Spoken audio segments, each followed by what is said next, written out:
This is Bangladesh guys, this is Bangladesh.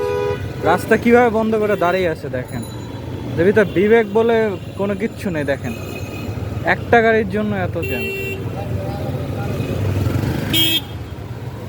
এই আগেটা একটু আগে এলে কিন্তু হয়ে যেত, একটুক্ষণ আগে না। মানুষ নাকি?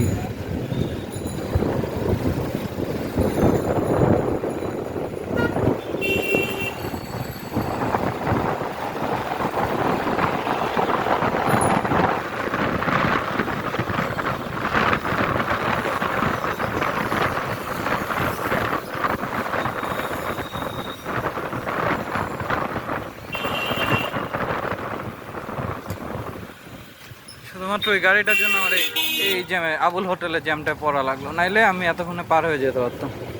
তো ওর জন্য এতগুলো মানুষ এখন ভোগান্তি। এখন আরো গাড়ি তো এখন জমা হচ্ছে, সামনে আরো কত গাড়ি। এইগুলা হচ্ছে মানে মানুষের ভিতর বিবেক বুদ্ধি বলে কিছু নেই।